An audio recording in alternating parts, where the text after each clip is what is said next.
فرد قائم ربط ملت سے ہے تنہا کچھ نہیں، فرد قائم ربط ملت سے ہے تنہا کچھ نہیں، موج ہے دریا میں اور بیرون دریا کچھ نہیں، اور خزانے کون سے دامن میں مسلمان کے نہیں، فقط ایک اتحاد ہے جو مسلمان میں نہیں۔ بزرگوں، میں آپ کے سامنے ذکر کر رہا تھا کہ مسلمانوں کی آج کل مجموعی طور پر ہوا اکھڑ چکی ہے، ہر طرف ظلم و بربریت کی داستانیں رقم ہو رہی ہیں، غریبوں کی آہیں آسمانوں کو پھاڑتی چلی جا رہی ہیں۔ کبھی پولیس مقابلے میں شہید ہونے والوں کی ماں کی داستان تو سنو نا، کبھی یتیم بچوں کی داستانیں تو سنو۔ میرے عزیز محترم، میں آپ کے سامنے ذکر کرنا چاہتا ہوں کہ ہمارا تاریخ لکھنے والا مورخ کبھی بھی اس بات کی غم سے فارغ نہیں ہو سکتا، اس بات کے ماتم سے فارغ نہیں ہو سکتا کہ مسلمانوں کی اپنی ہی غلطیوں کی وجہ سے سب سے پہلے مسلمانوں پر تباہی و بربادی کا دروازہ کھلا، اور آخری دروازہ بھی مسلمانوں کی آپس کی غلط فہمیوں کی وجہ سے کھلا۔ میری مراد بغداد پہ، مسلم امہ پہ، اسلامک سوسائٹی پہ تاتاریوں کا پہلا حملہ مسلمانوں کی آپس کی غلط فہمیوں کی نظر ہوا، اور آخری حملہ یعنی بغداد میں مسلمانوں کا قتل عام اور سقوط بغداد، اور جو چھوٹی موٹی ایک مختصر سی نام کی اگر خلافت رہ چکی تھی، جب وہ سقوط کا وقت آیا وہ آخری حملہ تھا۔ عزیزم، اس وقت میں آپ کے سامنے ذکر کرنا چاہتا ہوں، اگر تاریخ کی کتابیں پڑھیں تو معلوم ہوتا ہے کہ جب چنگیز خان اپنا انقلابی کارواں لے کر اٹھا تو اس نے پوری دنیا پر حکمرانی کی سوچی تھی، لیکن مسلمانوں کی عظیم سلطنت پر اس نے میلی آنکھ بھی نہ اٹھائی، لیکن خراسان کے علاقے کو، خیبر کے علاقے کو اس نے فتح کیا۔ وہ کس طرح؟ وہ بھی اسی طرح کہ وہاں جو انقلاب آیا تھا، وہاں جن کی حکومت تھی وہ عباسی خاندان، جن کے ہاتھوں میں خلافت تھی وہ ان کے خلاف تھے۔ وہاں کے عباسی خلیفہ نے چنگیز خان کو وہاں پہ حملے کی دعوت دی تھی، پھر اس نے تاتاریوں نے آ کر وہاں حملہ کیا اور خیبر تک کے وسط ایشیا تک کے حصے پر قابض ہو چکا تھا۔ میرے دوستو، جب وہ مرا، اس کے پوتوں میں سے ہلاکو خان کو جو زمین الاٹ ہوئی، جو وراثت میں ملی، جو ورثے میں ملی، وہ یہی وسط ایشیا اور خیبر تک کا علاقہ تھا۔ تو اس وقت وہ بھی 800 سالہ عظمت رفتہ کی طرف آنکھ بھی اٹھا کر دیکھ نہیں سکتا تھا۔ لیکن مسلمانوں، آخر کیا کیا جائے؟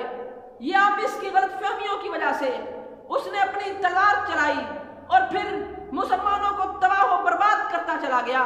ہوا کچھ یوں کہ توس میں حنفی اور شافیوں کا جھگڑا چلتا تھا۔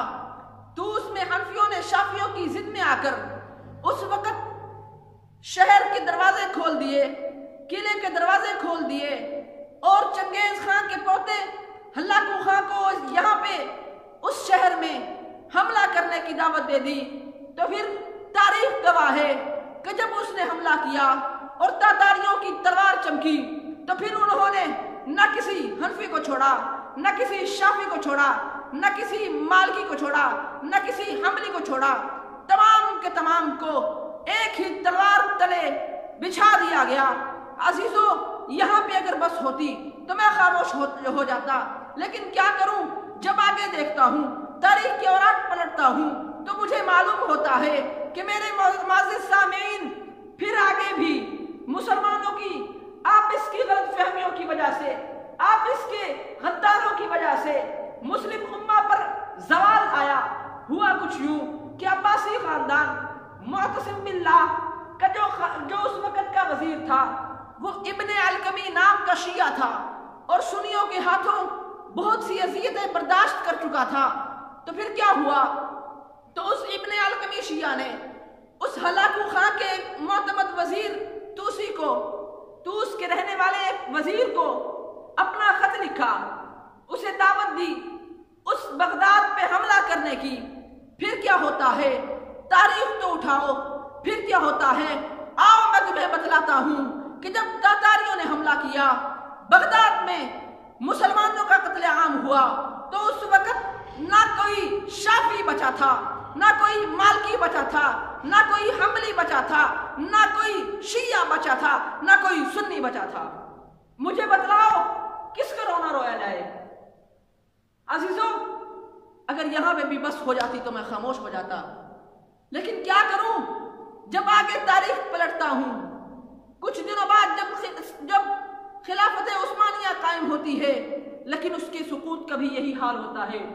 اس وقت بھی ظلم و بربریت کی داستانیں رقم ہو رہی تھیں، عدالتوں سے انصاف نام کی کوئی چیز نہیں تھی، بالکل ہی انصاف ختم ہو چکا تھا، غریب تر ہوتا چلا جا رہا تھا اور امیر تر ہوتا چلا جا رہا تھا۔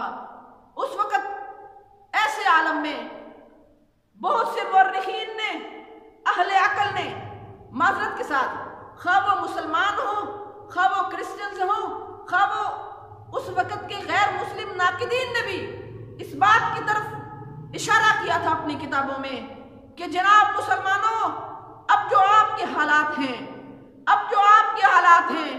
اب دیکھنے میں آ رہا ہے کہ تمہارے دن بھی گنے چنے رہ گئے ہیں۔ تو پھر کیا ہوا؟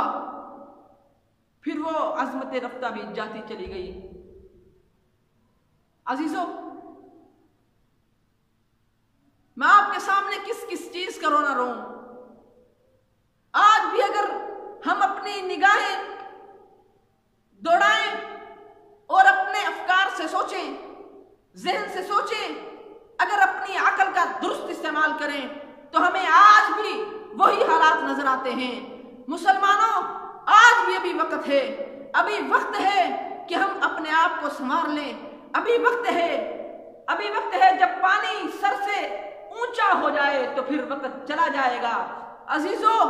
عزیزوں یاد رکھیں کہ وہ کشمیر میں نہتی بچی کے دوپٹے اور فلسطین میں مہکتے ہوئے پھول اور افغانستان میں روتے ہوئے باپ کی سسکیاں اور برما میں ایک اکلوتی بچی کے ننھے گالوں پہ ننھا سا اکلوتا آنسو تمہیں پکار کے کہہ رہا ہے کہ جلتے گھر کو دیکھنے والوں بھوس کا چھپڑ آپ کا ہے، جلتے گھر کو دیکھنے والوں بھوس کا چھپڑ آپ کا ہے، آگ کے پیچھے تیز ہوا ہے، آگے مقدر آپ کا ہے۔